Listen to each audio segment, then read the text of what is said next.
The signal was unlike anything I'd encountered in my 4 years doing this. Work unencrypted, unencoded, deliberately broadcast for everyone to hear. When I ran it through my linguistic databases, nothing matched until I pulled up the Velhari dialect library. I'd spent months building. The words began to resolve, and that's when my stomach dropped. The Velhari Dominion, one of the Midram's older powers, had never sounded afraid in any transmission I'd ever intercepted, but this signal was different, raw and urgent in a way their formal, arrogant communications never were.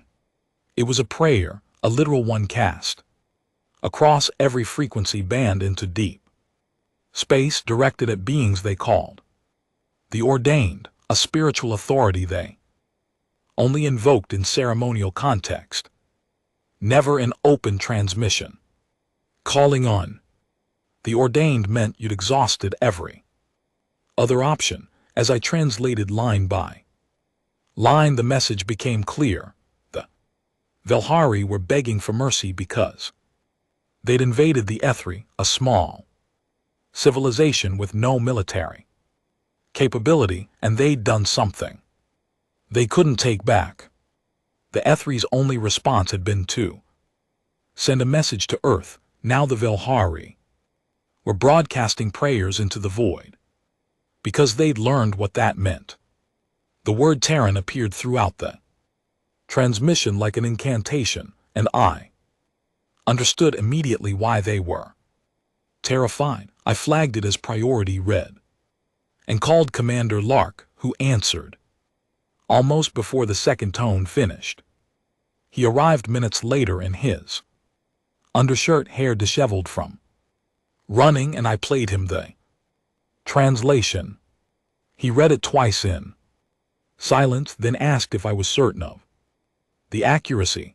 I confirmed 94% confidence on the core text, with the emotional register reading at absolute certainty.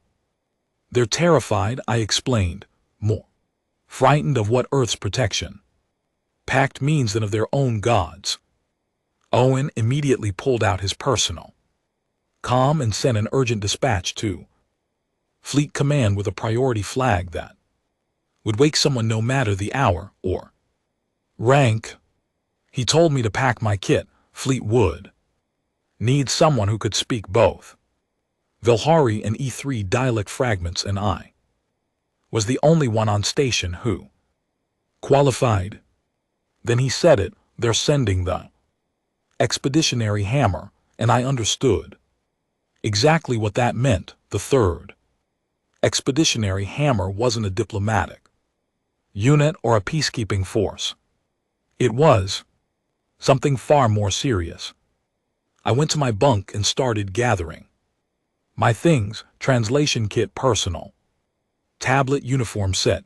Then, almost without thinking, I pulled my service rifle from underneath and ran a function check. It had been 2 years since I'd fired anything but range targets, but it was clean and ready, heavier than I remembered. I packed it anyway. 6 hours later, I was on a transport, burning hard toward the rendezvous point, where the Relentless and her battle group were already accelerating into position. Through the porthole above my bunk, I watched the stars shift as we came up to speed, and somewhere ahead the Velhari were still praying. I wondered if they understood that the thing they feared most was already moving toward them. I wondered if it would matter.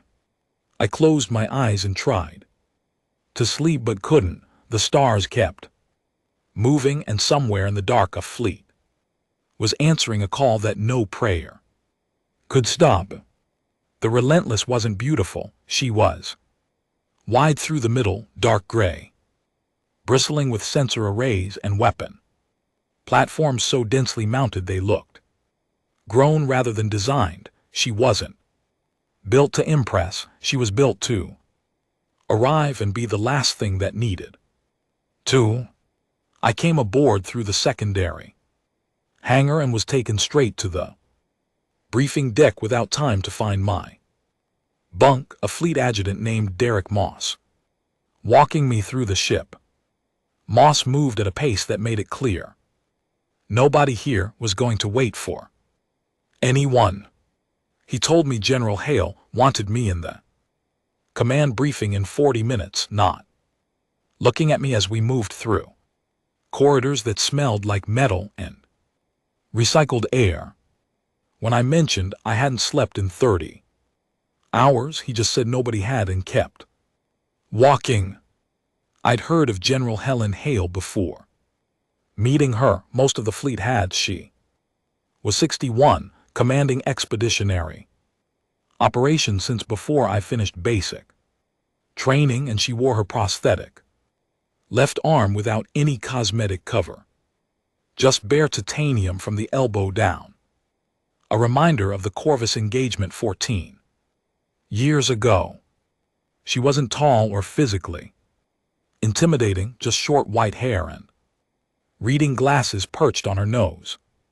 When I entered the briefing room, she was studying a data display with a kind of focus calm you'd see in someone working through a puzzle. She glanced up at me once, nodded, and returned to the display, telling me to sit. There were 6 other officers present.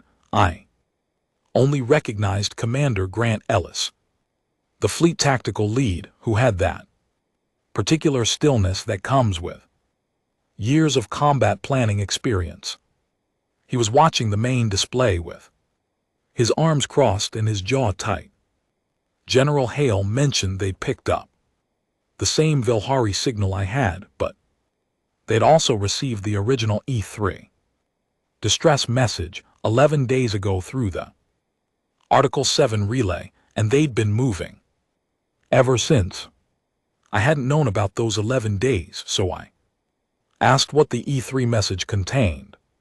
She turned the display toward me so I could read it. The message was shorter than I'd expected. The E3 didn't frame the invasion in political or military language. Instead, they described what was happening to their people, their cities, the structures their ancestors had built over millennia.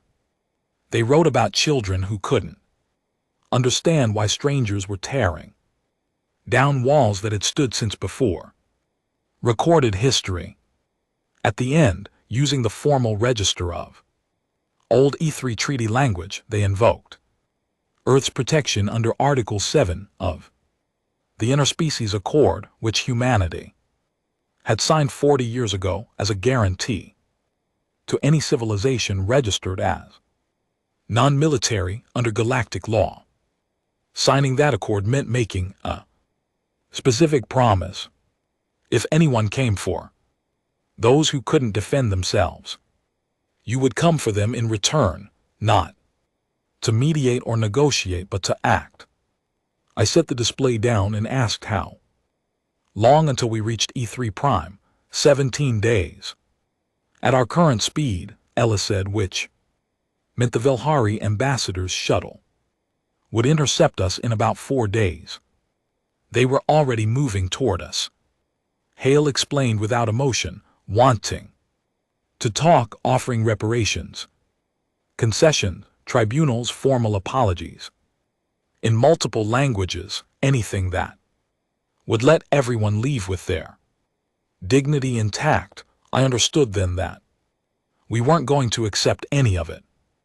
Hale met my eyes and confirmed it. We'd listen professionally and courteously, but we were going to continue anyway.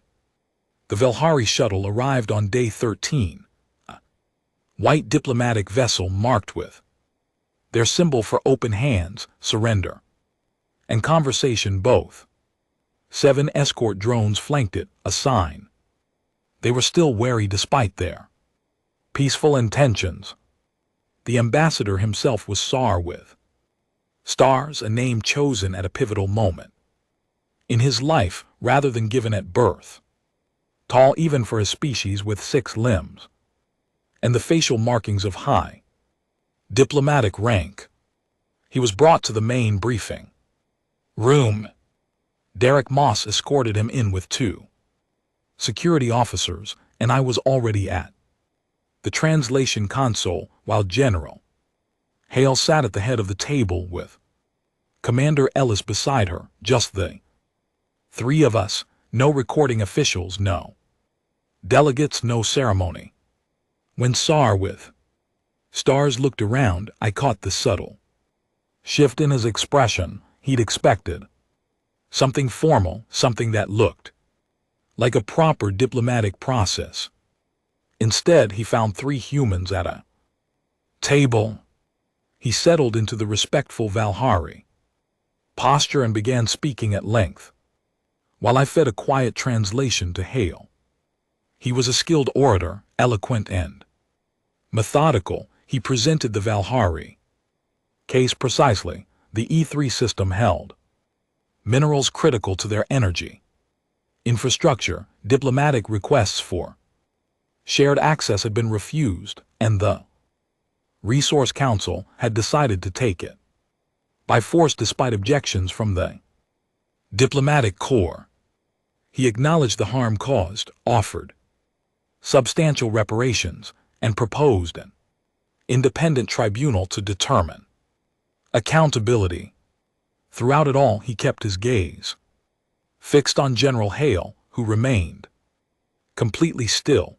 No nods, no frowns, no small acknowledgments that she was following along. She simply watched. When he finished, she slid a single data pad across the table. It displayed the cumulative count of E3 civilian casualties since the occupation began, not as an abstract number, but broken down by region, age group, and cause, updating in real time as new reports arrived. He stared at it for a long moment, and when he finally looked up, something had shifted in him. The eloquence remained, but the confidence behind it had fractured into uncertainty. He said quietly that they were prepared to make this right, and she replied that she knew they were, then turned the pad face down and folded her hands, leaving the thought unfinished. Now she's laying out the reality.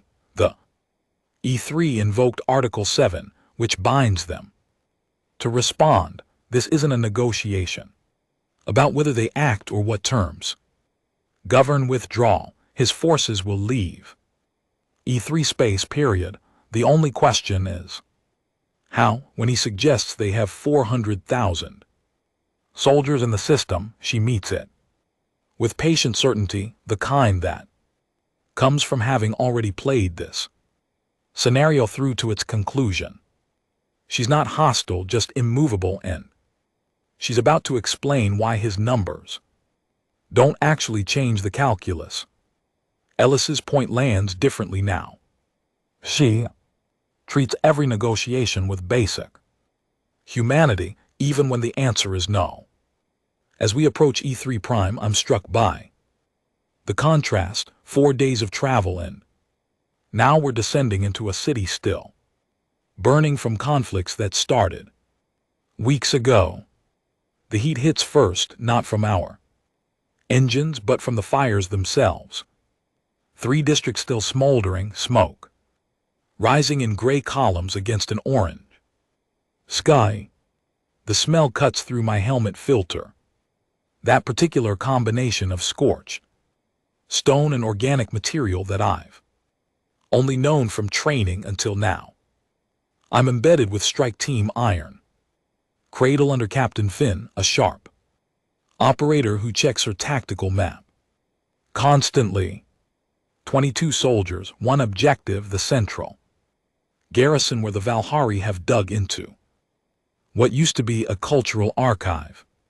There's no warning coming, no declaration, no courtesy. General Hale was explicit about that. When we touch down, the Valhari respond immediately. They're professional, organized, everything a military force should be, but they've never encountered the way we fight. Finn's team doesn't advance in lines or use the standard patterns their systems are built to counter. Instead, we move in overlapping arcs, pairs covering different angles, advancing and retreating in what looks chaotic but is actually a doctrine refined over centuries of human warfare.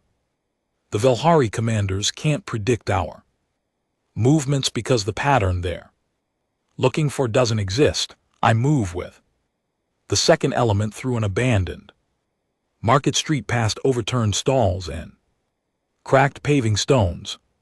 The decorative tiles shattered beneath us. Finn signals a halt at a plaza corner, and I press against the wall beside her, watching as she checks her map. She calls out positions for the archive. Assault, Cole takes the elevated. Emplacement, Pete handles ground level. Entry, and I stay on her left. Cole acknowledges with a gesture and moves. Out, Pete gives me a nod that feels like both introduction and reassurance. Next 90 seconds explode into the loudest moment of my life, though it's not chaos, it's something far more precise. Every person knows exactly where they are and what they're doing, but the sound is enormous, and the air moves in ways that make me feel impossibly small. At one point, I'm pressed against a column that's been standing here for 3,000 years, and I have this brief, strange thought about what a communication sergeant is doing in a place like this.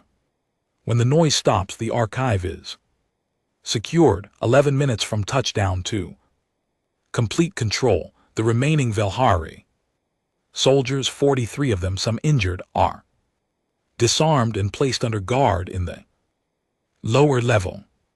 Finn's team moves through the building with professional efficiency, doing what's necessary and nothing more. I find myself standing in what used to be the main reading room.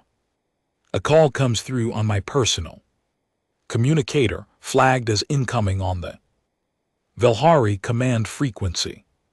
It's a senior officer, field commander Avitson from the 2nd Garrison, requesting to speak with my commanding officer about terms of cessation. I respond in Velhari, which catches him off guard, and when he asks who he's speaking to, I give him my name and rank. He realizes I'm a translator and seems momentarily thrown by that fact when he mentions they'd sent a signal before our fleet arrived, asking for mercy from the ordained. I tell him I was the one who received it. He's trying to establish that they recognize the severity of their actions and were seeking mediation. But as I look out the archive windows at the smoke columns and broken streets of the city below, the weight of what that signal meant becomes impossible to ignore. I explained to him that while his plea for mercy did reach us, the E3's signal arrived 11 days earlier, and mercy has conditions, one of them being timing. When he asks what our terms are, I relay the question, the chain, and receive the response within minutes. The Velhari forces must stand down and assemble at collection points, all equipment powered down and surrendered, and every E3 detainee released immediately. Noncompliance means we continue operations. Zone accepts, and the garrison formally surrenders at 8:31. Afterward, I move through the archives, lower levels, while Finn's team organizes the prisoner assembly. The shelves are mostly intact, crystalline recording media scattered, but largely undamaged. The Velhari didn't deliberately destroy what was here, which is something small to hold on to. I discover 16 survivors in a maintenance corridor beneath the east wing, adults, and 3 young ones, small and still in the darkness, watching me with large eyes that catch my helmet light. I dim the light, crouch to seem less threatening, and place my rifle down, with the barrel facing away, using fragments of E3 language mixed with the treaty words for safety and protection. I try to communicate that the fighting is over. One of the adults steps forward, a woman, small enough that her head barely reaches my shoulder. She studies me for a long moment, then touches my uniform sleeve once gently, like she's testing whether I'm real. She speaks a single word that my earpiece translates. Promised. I realize soldiers aren't trained for this, not for the weight of that moment when someone who's been terrified finally believes they're safe. I nod slowly, and she nods back. Through the ancient walls around us, I can hear the sounds of the battle still continuing outside. Now I'm taking in the scale of what we're facing next. The Valhari home system is the most heavily defended place I've ever encountered. Their orbital defenses are visible from hundreds of thousands of kilometers away. Layered weapons platforms covering every possible approach, and behind it all, their fleet of over 600 ships, including 3 massive sovereign vessels designed to serve as mobile command centers and ultimate fortresses. We have 40 ships standing on the bridge. As we crossed into their system, I felt the weight of those numbers in a way that was purely, viscerally human.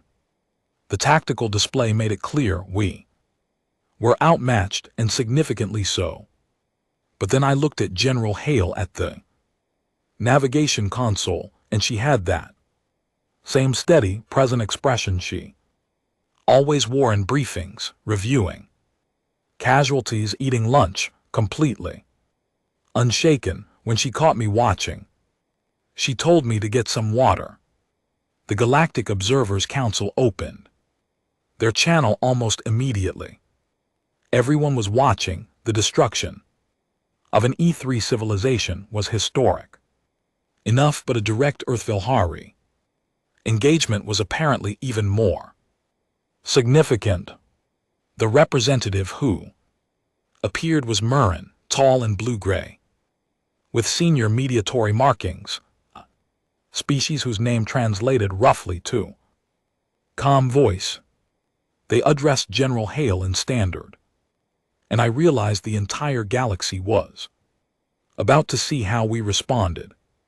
Calm voice delivered the Council's message. They acknowledged our treaty commitment, commended the E3 recovery, and reported that the Valhari had agreed in principle to reparations and an accountability process. They strongly encouraged us to accept these terms and stand down. But Hale cut through the diplomatic language with a single question: whether the E3 themselves were satisfied with the arrangement. The pause that followed told me everything. Calm voice hadn't anticipated that, and they were scrambling to recalculate their position.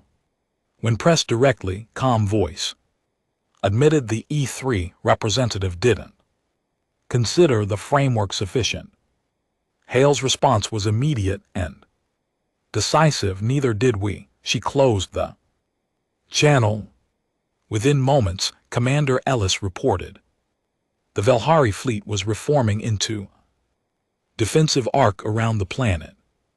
Hale ordered Operation Pale Morning executed, and I watched our 40 ships begin to split apart in a way that was nothing like the standard tactical formations I'd been briefed on.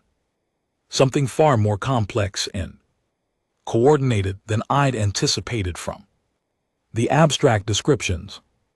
The ships dispersed into 11 separate elements, each on its own heading and speed, each trajectory appearing random to any standard tactical system, but there was nothing random about it. This was an ancient human naval strategy refined over centuries of deep space warfare, designed specifically for moments when a smaller force needed to prevent a larger one from concentrating its full power. The logic was elegant. If you can't match their strength, you make it impossible for them to use all of it at once. You force them to respond to multiple threats simultaneously, while you prepare something they won't see coming. The Velhari commanders were about to discover what that meant. They reacted exactly as their centuries of military doctrine dictated, reorganizing their formation, dispatching intercept groups, executing every principle that had ever worked for them. But Pale Morning wasn't designed by someone who studied Velhari history. It was designed by someone who studied human history, specifically the brutal centuries when humans fought only each other, developing tactics against an enemy that thought exactly like they did.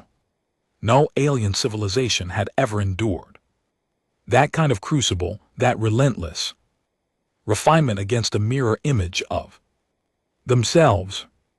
The Velhari tactical framework had no category for what we were doing because nothing in their experience had prepared them for it. Our 11 elements didn't attack directly. They pressured, drew responses, fell back, shifted with each Velhari movement to cover the threats. Their formation fractured further, their command line stretched thinner.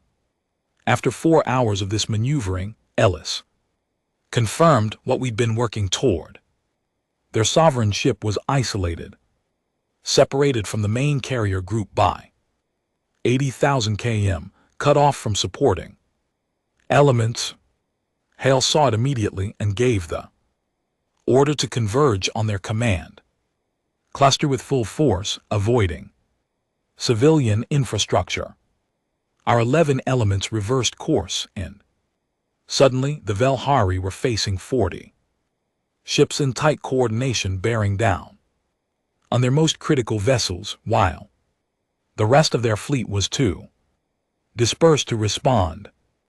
The next 3 hours unfolded on the bridge displays in ways I can describe only through what I witnessed and felt.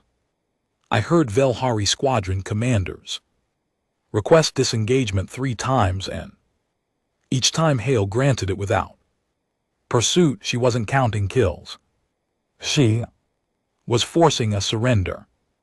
On the tactical display, their formation collapsed not from destruction but from the weight of our convergence, ships pulling back, groups tightening around their sovereign vessels, a fleet designed to hold a system slowly accepting it was already lost. Then at hour 7, a channel opened on the sovereign frequency. An ancient voice spoke in formal high Velhari, the linguistic register reserved for official proclamations, addressing me directly as the Terran commander. It was High Sovereign Davin Thresh himself, invoking the right of sovereign parley. He acknowledged that his 40-year rule had been guided by beliefs about galactic conduct that he now recognized as mistaken, and he was appealing for mercy. Hale had me relay her response: "We accept the surrender. Terms will follow within the hour, but the mercy he seeks isn't ours to grant. It belongs to the E3. When the sovereign asked if they would give it, Hale turned the question back to me with her silence, and I found myself considering something I couldn't quite articulate. I told him honestly that I didn't know, that he'd have to ask them directly. After the channel closed, Commander Ellis noted the 40 Velhari ships standing down across the system, their weapons powered to minimal levels. Hale dismissed the significance of the Fleet size as merely a planning factor, not a conclusion, then ordered the terms. Sent to the sovereign staff with confirmation needed within 6 hours, and a direct line established to the E3 envoy. I remained at my station afterward, processing what had just happened. Standing there, I watched the Valhari home planet on the display, ancient and undefended now that its protective fleet had withdrawn. What struck me wasn't the tactical or strategic meaning of those 40 ships changing course, but something deeper. We traveled far from home to honor a commitment to strangers, walked into odds that shouldn't have favored us, and succeeded not through superior firepower or numbers, but through a way of thinking that only comes from the hardest education any civilization can receive: our own history. I finished my water and moved on. Now I'm finding Ellis to start the mountain of paperwork that comes after. Something like that. 6 months have passed since the engagement at the Valhari system, and I'm stationed here on E3 Prime as part of the transitional security detail. Long enough for markets to reopen, for children to return to public squares, for something broken to begin healing itself, though slowly and with effort. The work here is nothing like what I've done before. It's quiet, organizational, the kind of coordination that doesn't look significant from the outside, but that I've come to see as perhaps the most crucial work there is. I've read the damage assessments from when we first arrived, walked those same streets, and tried to hold both versions of this place in my mind at once: what it was and what it's becoming now. It's imperfect and full of unexpected complications, but it's alive in that fragile, recovering way that matters more than anything easy ever could. Over these 5 months, I've learned the E3 language properly, not just the fragments and emergency phrases I cobbled together in those first days, but the actual structure of their thought, which is built on philosophical frameworks so old and precise they don't map cleanly onto human language. What struck me early on is that they don't have a word for revenge at all. What gets translated that way actually means correction, returning something disrupted to its proper state. It's neutral, administrative, the way Carpenter talks about repair. That distinction mattered when I attended the official transition ceremony last week as the Earth Force liaison. The ceremony took place in the rebuilt Reading Hall of the Cultural Archive, the same space where I'd stood on the first morning with a rifle at my feet and a small hand on my sleeve. The E3 restoration team had spent 4 months repairing it using materials from the original construction records, but they deliberately left the ceiling scars visible. The damage was part of the record now. When the Valhari delegation arrived on their formal diplomatic transport, clean and white without the military escort drones that had accompanied Sorrow of Stars 6 months earlier, there were 4 of them, a junior diplomatic officer named Calavith and 2 others whose names I'm still processing.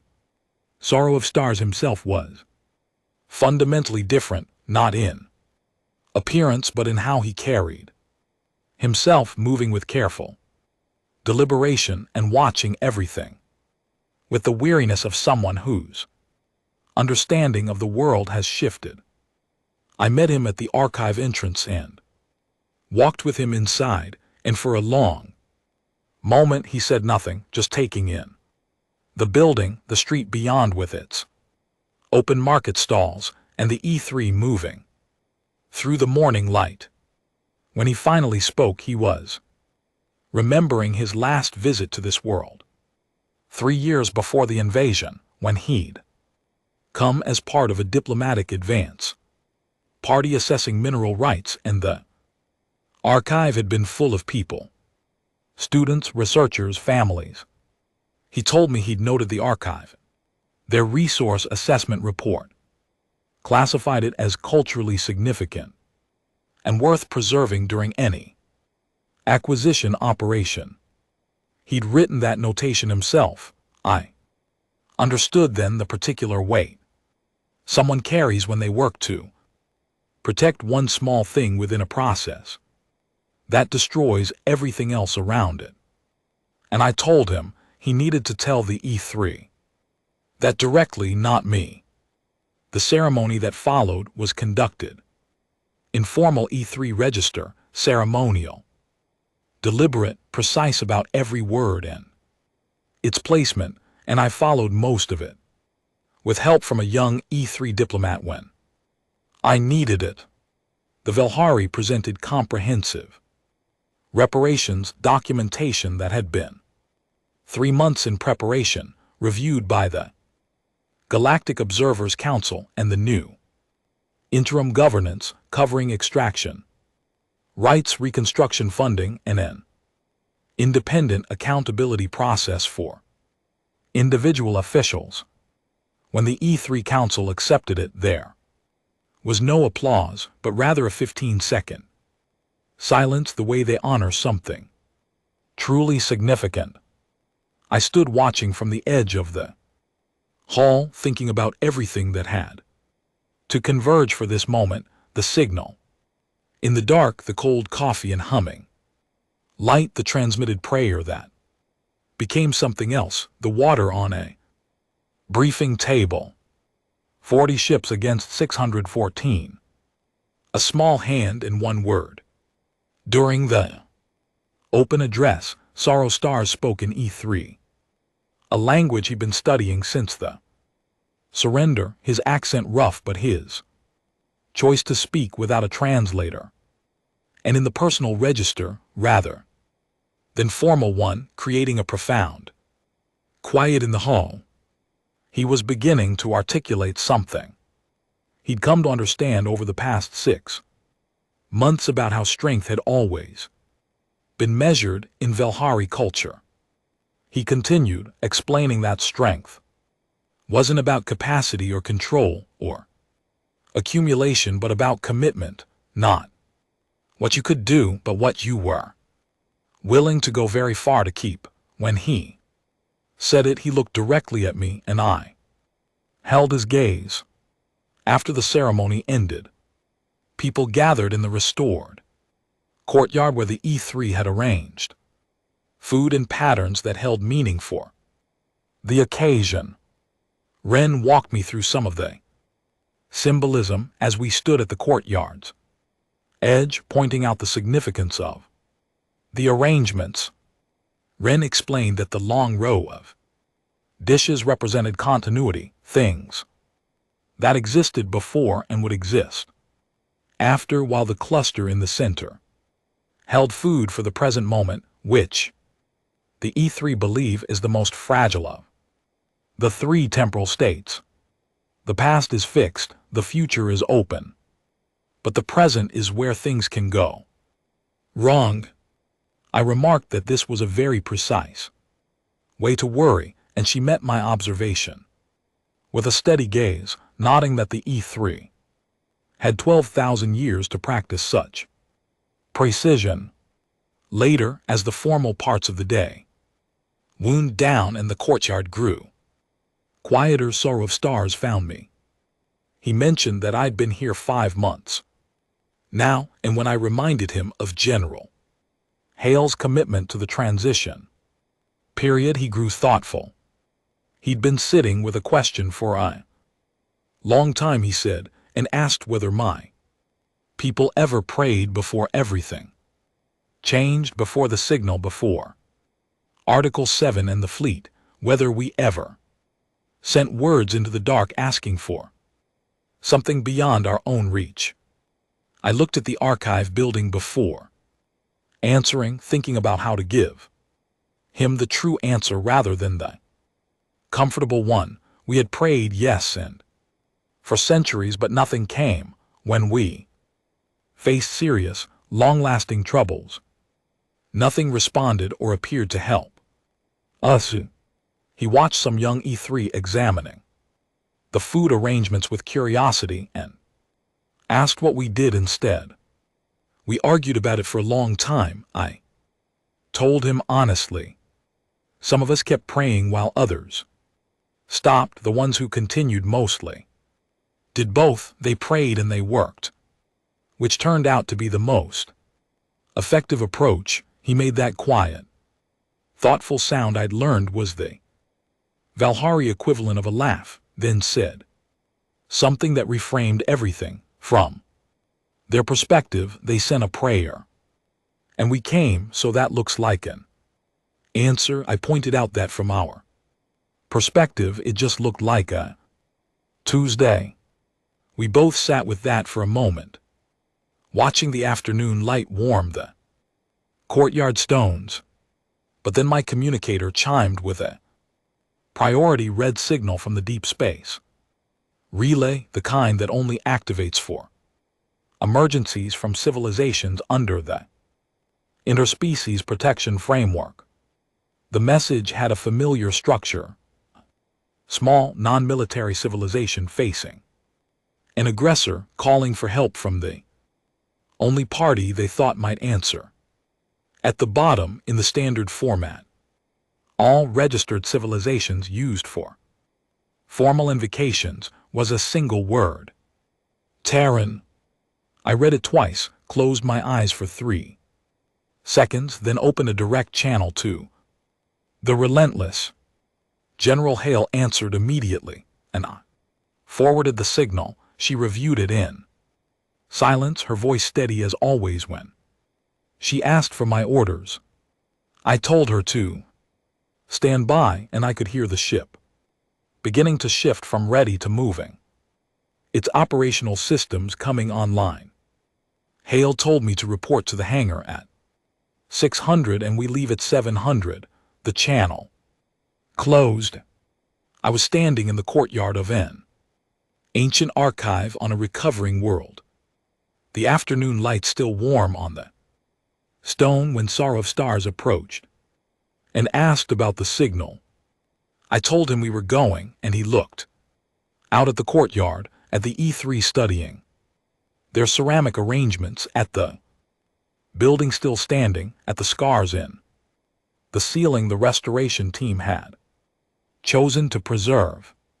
He said something that stuck with me. Power isn't about making others afraid of you, but about making them believe you'll actually come when called. That when a signal goes out, something will move. I picked up my kit and looked at the archive one last time, thinking about the weight of that kind of responsibility and about a question that had been asked long ago. A species with nothing, no weapons, no fleet, no defense, had sent a signal into the dark, not knowing if anything was there to answer. I thought about what it meant to be that answer, not a perfect one, not simple or painless, but real and present and already moving. I forwarded the signal to General Hale and started walking toward the ship. We were already on our way.